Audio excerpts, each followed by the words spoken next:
Hey guys, what's up? It's Danielle. So welcome back to my channel. For today's video, I have another cash envelope stuffing for you.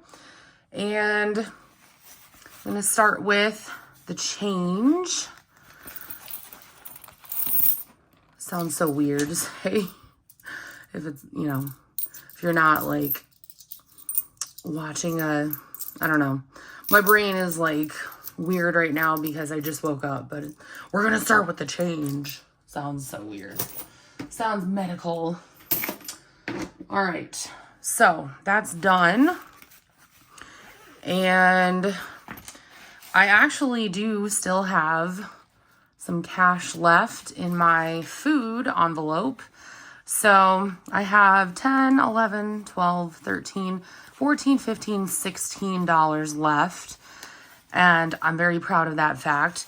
So something that I decided I was going to start doing now is I'm going to still budget the same amount for food every week, but I'm going to try not to spend all of it. And the reason why is because I've tried in the past to be, super strict with my budget in certain aspects. And sometimes it's worked, other times it hasn't. So this way I kind of figure, I have the wiggle room if I feel like I need it. And if I don't need it, then that's perfectly fine too. So as you can tell, I didn't really need the wiggle room this time. So I'm actually going to be taking this and putting it into my cash emergency fund, just because I am trying to grow that. And I feel like I haven't been contributing towards it enough. So let's see how much we have in here now. 2, 4, 6, 8, 10, 12, 14, 15, 16, 17, 171, 172, 173, 174, 175, 176, 177. So could be better, but honestly, it's not a bad spot to be in. All right, now I do still have a good chunk in my month ahead envelope, just because I have been making a conscious effort to not spend as much, and I didn't end up doing half of the things that I had intended this year. So yeah, literally all I've done is work. And I'm going to talk a little bit about that in a minute. But for food, I'm going grocery shopping like right after this. So 2, 4, 6, 8, 10. And you guys might be wondering why I'm still budgeting the same amount, even though I'm trying not to spend as much. It's kind of like I guess you could call it a psychological trick, I feel like I do worse if I have less that I'm allowing myself to spend. So this way I don't feel bad about what I am spending. And then that way, I'm not like panicking. I have not really been eating the same things. So that has definitely made a difference. But also, change in seasons and all that kind of stuff definitely helps. So, you just go through different things.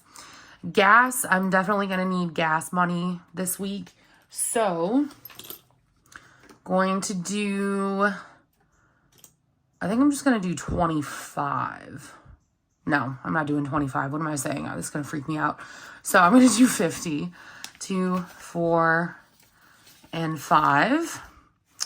And I wonder who Jordanis is. But yeah.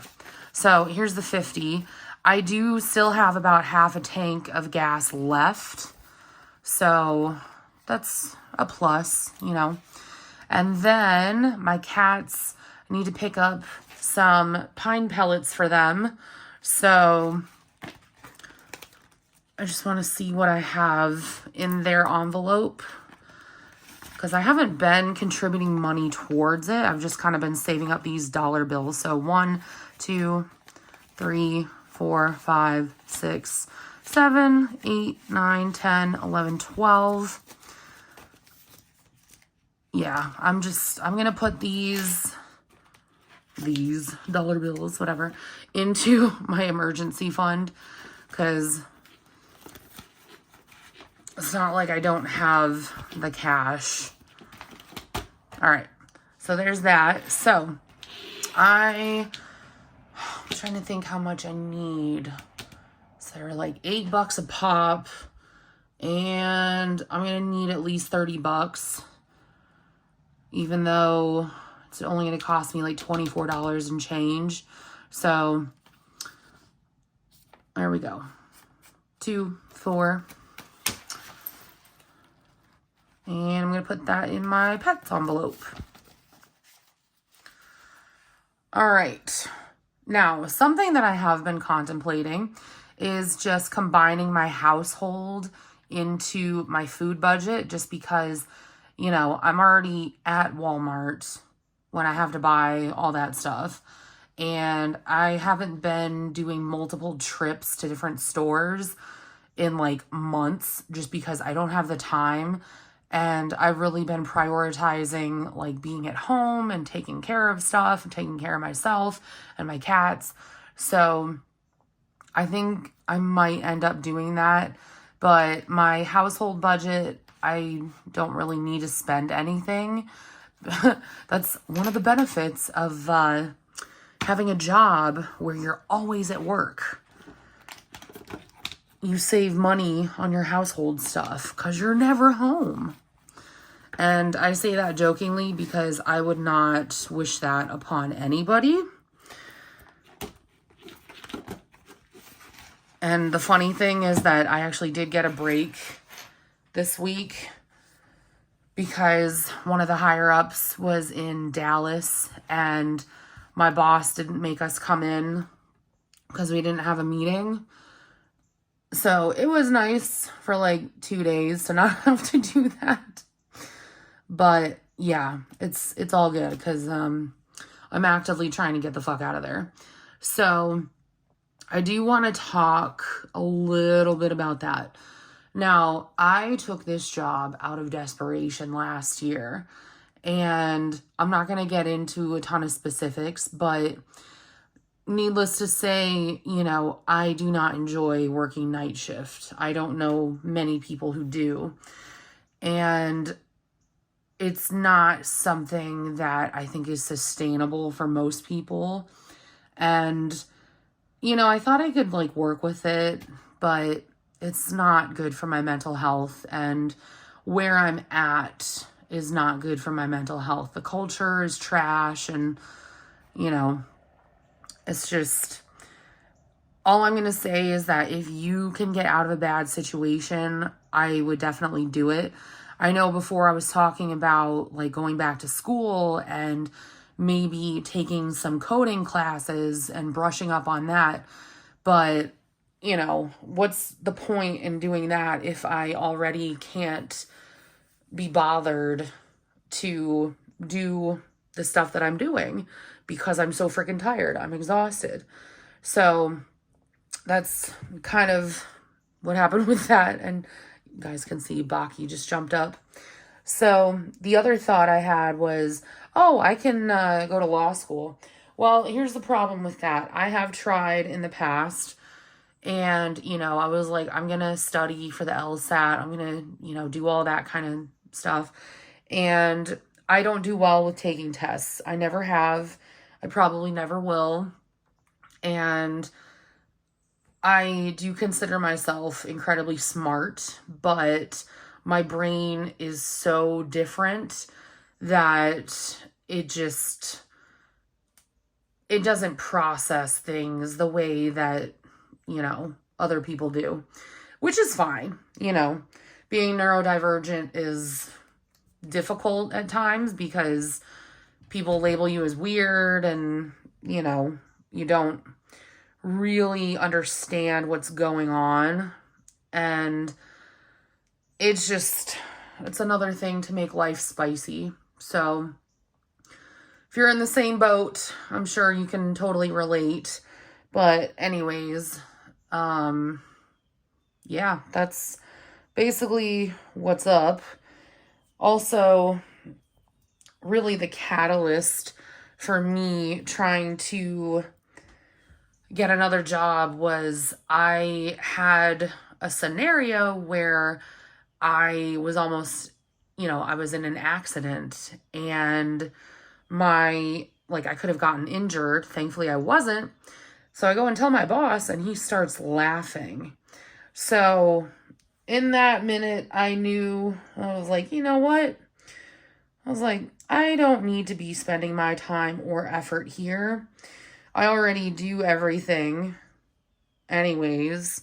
So do my coworkers. So, I've been around long enough to know when it's time to tap out. And this is definitely the time. And, it's kind of funny because people in corporate America always talk about, oh, well, nobody wants to work anymore, blah, blah, blah. And they also talk about how people just don't care anymore since the pandemic. 100% accurate. And I'm going to tell you why. It's because we saw how they treated us before COVID. We saw how they treated us during COVID. And we just decided collectively that we weren't going to take anybody's shit anymore. And it's funny because people my age, I'm going to be 30 in a couple of weeks. People my age, we have been sandwiched in between the mentality where it's like, oh, you have to put in your 2 weeks. You have to do everything they say. You have to work all these hours. And then you have the people that are younger than us who are coming in and they're like, nah, bro, like, I'm not doing that. I'm not a part of that. Like, you can go fuck yourself. And it's a very weird spot to be in.